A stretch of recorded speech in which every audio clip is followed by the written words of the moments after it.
Olá, alunos! Então, vamos dar início à nossa aula da primeira semana de aulas aí de microbiologia do solo da pós-graduação, que vocês estão cursando. E para dar início à disciplina de microbiologia do solo, relacionando ela à nutrição de plantas, eu abro a disciplina falando da importância dos micro-organismos do solo. Muitas vezes, o agricultor ele vai cultivar e vai estar preocupado com N situações, como, por exemplo, a variedade da semente, a emergência, o vigor, a questão de intempéries, atmosféricas do clima, a chuva, altas temperaturas. Vai estar preocupado em passar nos dias corretos, de acordo com os estágios de desenvolvimento de cada cultura, os suprimentos necessários para o desenvolvimento das mesmas. E, às vezes, nós não estamos preocupados com uma situação, com aqueles atores que vão estar envolvidos no fornecimento dos nutrientes para as plantas. Muitas vezes, está tudo tranquilo, tudo ok, quanto à quantidade e qualidade dos macro e micronutrientes no solo. As intempéries climáticas colaboram, minha planta, a variedade dela, as características genéticas, elas são excelentes, mas há uma deficiência na microbiologia do solo. E aí, ao não se preocupar com esses atores, nós vamos ter problemas no desenvolvimento da vegetação e, consequentemente, na produtividade. Sendo assim, a microbiologia do solo ela é fundamental para que o resultado final, aliado aos demais elementos aí, da nossa produção agrícola, nós tenhamos uma excelente produtividade. E aí, então, para tratar dessa microbiologia do solo, e já que eu citei que é importante nós estarmos pensando nos autores que estão relacionados a essa situação de nutrição do solo planta, nós vamos começar a disciplina falando um pouquinho aqui sobre qual é a constituição do solo. Nós temos os elementos abióticos, que são aqueles elementos que não apresentam vida, certo? E os elementos bióticos, que são aqueles que estão relacionados à vida, certo? Então, eu tenho aqui que de toda a constituição do solo, nós vamos ter aqui 45% de minerais, 25% é ar, 25% é água e 5% é matéria orgânica. E dentro desses 5% de matéria orgânica, do todo, nós temos 10% que corresponde aos micro-organismos, que são os autores responsáveis pelo fornecimento de grande parte dos nutrientes necessários para o desenvolvimento, para o crescimento, para o metabolismo do vegetal, certo? Então, esses micro-organismos, eles compõem a parte biótica, a parte viva do solo. E se eu tratar especificamente de qual é a característica relacionada a cada tipo de micro-organismo, nós íamos nos estender aqui por muito tempo falando qual é a função das bactérias, quais as funções dos fungos, dos actinomicetos, na questão de nutrição vegetal. Então, antes de mais nada, vamos analisar isso quantitativamente. Em um solo fértil, que é o solo que contém as características propícias para o desenvolvimento do vegetal, eu terei as seguintes proporções de micro-organismos, certo? E, de modo geral, de seres vivos como um todo, a cada quilograma de solo fértil tem-se em torno de 500 bilhões de bactérias, 10 bilhões de actinomicetos. Vamos lembrar o que são os actinomicetos? São micro-organismos que apresentam estrutura celular bacteriana, certo? Eles não apresentam núcleo na sua constituição celular, mas a morfologia, o crescimento, as características morfológicas, o formato é de fungo. Então, os actinomicetos são citologicamente parecidos com as bactérias e morfologicamente com os fungos. E são micro-organismos que estão ali também no solo, contribuindo para os processos de decomposição da matéria orgânica, fornecimento de nutrientes, né, principalmente no ciclo do carbono. 1 bilhão de fungos, certo? Presente no solo. Meio bilhão de invertebrados microscópicos, certo? E aproximadamente 1.000 quilômetros de hifas e raízes. As hifas são as células dos fungos, né? E as raízes aí que fazem parte dos nossos vegetais. O órgão que vai ser responsável por absorver os nutrientes, a água, né, necessário para o metabolismo e desenvolvimento das plantas. Aí aqui eu coloquei que especificamente as bactérias, os actinomicetos e os fungos, eles têm funções primordiais no solo com relação à nutrição do vegetal. Por quê? Como eu falei anteriormente, às vezes eu tenho a biodisponibilidade em grande quantidade dos macro e micronutrientes. No entanto, dentro dos macro e micronutrientes, eu tenho alguns desses elementos que eles são poucos móveis no solo ou eles não apresentam, por exemplo, a característica de adentrar livremente pela raiz para entrar no vegetal, ou até mesmo eu vou ter alguns desses nutrientes que eles não estão na forma, na constituição que é assimilável pela planta, que vai ser absorvido pela planta. Então, eu preciso transformar esse elemento, como é o caso do nitrogênio, né? Que a planta, a maioria das espécies, elas absorvem na forma de nitrato. Então, eu preciso transformar todo o nitrogênio orgânico e inorgânico do solo lá em amônia e depois nitrificar para depois ser absorvido. Por consequência, quem é que traz essa disponibilidade para o vegetal? Os micro-organismos. Os micro-organismos eles vão agir no solo, liberando enzimas, né, contribuindo para a ecologia do solo e, dessa forma, biodisponibilizar esses nutrientes necessários para que a planta se desenvolva. E aí, aonde que eu vou entender de como que ocorrem esses fatores, como que ocorrem esses fenômenos? Através dos ciclos biogeoquímicos, né? Os ciclos biogeoquímicos são os ciclos que envolvem aí, né, o solo, né, a terra, né, gel, os micro-organismos que estão envolvidos nele, ou até mesmo os organismos aí multicelulares, que também podem contribuir de alguma forma para os ciclos biogeoquímicos, e os elementos químicos, que nada mais são do que os próprios nutrientes necessários para a planta, certo? Então, nós temos aqui as bactérias, os fungos, os actinomicetos, e eles estão envolvidos intimamente com a planta em uma região específica, né, que se chama aí a rizosfera. E a rizosfera, que é o que a gente vai tratar pontualmente daqui a pouco, ela fica nessa região aqui, certo? Na camada superficial do solo. Então, vocês sabem que o solo apresenta horizontes, né? Lá na sua formação, de acordo desde a rocha-mãe até as camadas superficiais e subsuperficial. E de acordo com essas camadas, eu terei características específicas quanto ao número de micro-organismos e biodiversidade desses micro-organismos. Então, a camada superficial, ela é rica em matéria orgânica, nematóides, animais de grande porte, certo? Que vão auxiliar e que vivem ali no ambiente terrestre, como os vermes, por exemplo, os anelídeos, a minhoca, e que contribuem para a aeração, né, para a umidade do solo. Mas os micro-organismos, eles também estão presentes em grande quantidade na camada superficial. Observem que esse triângulo aqui, ó, nos mostra que na camada superficial do solo é que onde ocorre em grande quantidade e diversidade de micro-organismos. Então, é aqui na camada superficial que vão se encontrar grande parte de todos os micro-organismos que estão relacionados com os fenômenos ligados à nutrição da planta. E também a diversidade. Quando eu falo de diversidade, eu estou tratando especificamente dos diversos gêneros de bactérias, de fungos, de actinomicetos e até mesmo de protozoários, algas e entre outros seres vivos que vão estar presentes na camada superficial do solo.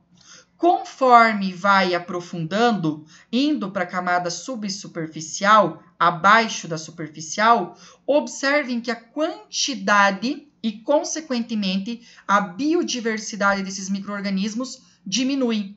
Então, o que eu vou relacionar isso com o desenvolvimento do vegetal? Quando a semente está germinando e que forma a radícula, que forma aí a raiz primária, né? Os estágios iniciais de desenvolvimento da raiz, é aqui no desenvolvimento inicial, quando a raiz está nessa camada superficial, que ela vai ter à vontade os macro e micronutrientes biodisponibilizados por esses micro-organismos. Isso significa que é exatamente no desenvolvimento inicial da planta que eu preciso tornar disponível esses nutrientes. Por quê? Porque daí eu vou ter esses atores do solo, que são os micro-organismos agindo, disponibilizando para elas. Isso não significa que quando a raiz atinge, certo, camadas mais profundas, ela não terá nutrientes. Terá, só que em menor quantidade. E, de repente, necessitando de um metabolismo maior da planta e dos próprios micro-organismos para fornecer esses nutrientes. Lembrando que aqui na ponta da raiz, quando ela chegar na camada superficial, eu terei a coifa e a zona lisa, né, que é a zona de crescimento. A zona pelífera, que é onde de fato ocorre grande parte da absorção dos nutrientes e principalmente da água, ela ainda pode permanecer aqui na camada superficial, certo? Então, é nas camadas superficiais do solo, certo, que vai ter grande quantidade e diversidade de micro-organismos. E aqui eu tenho, já olha aqui, demonstrando, né? Aqui eu tenho o meu solo, ele está aqui todo edificado, todo constituído pelos seus flóculos. E como que se dá a formação desse solo? Todo solo ele se origina principalmente pelo intemperismo químico, físico e biológico. Como a nossa disciplina é microbiologia do solo, eu vou dar ênfase para o intemperismo biológico, que é aquele realizado pelos micro-organismos. Então, os fungos, que são aí geralmente filamentosos com suas hifas, então multicelulares, né, apresentando mais que uma célula, eles vão agir, né, degradando a rocha-mãe e formando aí os flóculos, né, que vão ser os pedaços, os agregados do solo, através das suas hifas. Lógico que não é apenas os fungos que vão realizar isso. Tem os fatores químicos e físicos que contribuem. Mas tratando-se dos biológicos, os fungos vão agir nesse momento.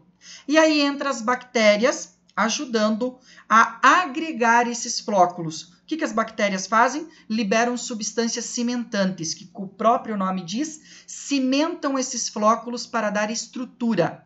Então, na formação do solo, estruturação do solo, os fungos e as bactérias têm papel essencial, principalmente para formar os flóculos e a estruturação desse ambiente. Então, aqui eu vou ter os micro-organismos, certo? Que vão agir. E eu posso observar que esses micro-organismos, aqui nessa figura de cima, ó, eu tenho aqui a demonstração, né? A ilustração dos diferentes micro-organismos presentes aqui na raiz. E esses micro-organismos, eles vão estar intimamente ligados à raiz, certo? Ou de forma livre, ou formando simbioses, né? Que são relações mutualísticas com a raiz, contribuindo para o fornecimento de quem? Dos macro e micronutrientes. Observem que aqui estão os nutrientes dispostos na fase sólida. Quando esses nutrientes entram em solução, certo?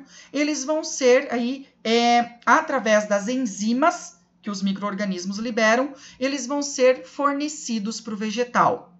Cada nutriente vai ter um comportamento. O fósforo, por exemplo, que ele é pouco móvel, ele vai ser biodisponível para a planta, principalmente através das micorrizas, que são associações das raízes com fungos, né, que a gente vai tratar ainda nessa aula, nessa primeira semana de aula.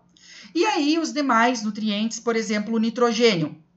O nitrogênio, ele vai ser disponibilizado aqui para o vegetal através dos processos aqui de fixação biológica e, consequentemente, nitrificação, assimilação e assim por diante. E tudo isso tem o quê? Relação com os micro-organismos do solo. Então, esses nutrientes que estão aqui no solo fértil, em grande quantidade, eles podem não ser totalmente aproveitados pela planta se eu não tiver uma microbiologia do solo condizente. Então, uma análise microbiológica do solo sempre é importante para analisar se todo o esforço e todo o investimento que eu vou aplicar lá na lavoura vai ser realmente maximizado e disponibilizado para a planta. E aí, então, a planta absorve esses nutrientes, metaboliza eles e utiliza para o seu desenvolvimento, certo? E aí, aonde que esses micro-organismos, que esses atores vão agir? Observem que eu tenho aqui um vegetal, a região da raiz, né? E aqui fica a rizosfera. O que é a rizosfera?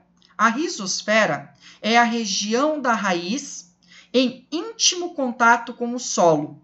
A rizosfera é uma região única e, como diz aqui no próprio slide, né, habitada por uma população de micro-organismos influenciada por substâncias químicas liberadas pelas raízes. O que as raízes liberam? Exudatos, que são substâncias específicas produzidas pela planta e que vão ter essa função de atração dos micro-organismos. Então, pela própria presença dessa população no solo, quanto pelos exudatos liberados pela raiz, os micro-organismos tendem a viver intimamente associados na rizosfera. A rizosfera foi definida conceitualmente pela parte de 1 a 3 milímetros de distância das raízes. Então, o solo que está ali intimamente ligado. Terminou a célula epidérmica ou o suber da raiz, de 1 a 3 milímetros é a zona da rizosfera. Então, é uma zona bem restrita, pequena, aonde eu posso observar aqui, ó, quanto mais próximo da rizosfera, maior a abundância e, consequentemente, certo, diversidade dos micro-organismos. Embora exista uma competição entre os micro-organismos, as diversas espécies, gêneros que estão aqui presentes, eles ainda assim competem, mas é ali na rizosfera que eu vou ter uma abundância, uma diversidade, uma variedade de micro-organismos, certo? Então, aqui demonstra os exudatos liberados pela raiz na rizosfera e, consequentemente, aí a abundância e quantidade, né, e diversidade de micro-organismos presente nela, sejam bactérias, fungos, actinomicetos, tá? Essa elevada concentração de micro-organismos contribui aí para os mecanismos de trocas, né?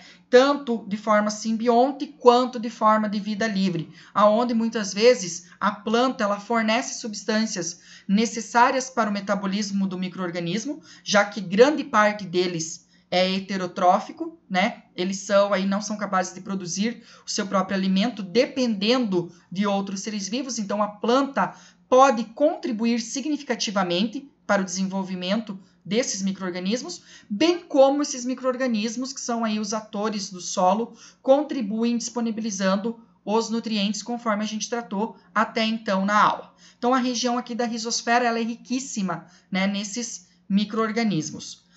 Dá para observar aqui, ó, pessoal, nessa tabela, nesse gráfico, que demonstra aqui, ó, a distância da raiz em milímetro, a quantidade em espécies, certo? A variedade em espécies, né?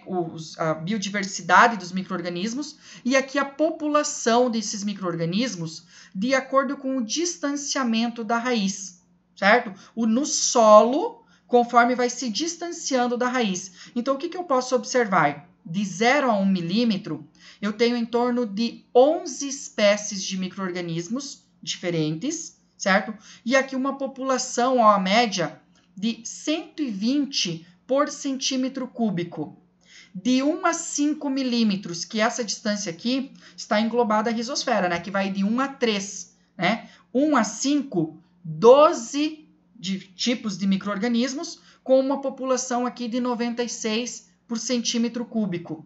E conforme eu vou distanciando da raiz, o que eu vou observando? Ó, de 5 a 10 milímetros, reduz drasticamente, ó, pessoal, de 12 veio para 5, a diversidade desses micro-organismos no solo. De 96, 120, veio para 41, quase que 50% a menos. Então, demonstrando que quanto mais próximo da raiz for o solo, a camada de solo, maior a quantidade e diversidade desses micro-organismos. Aqui a mesma coisa, ó.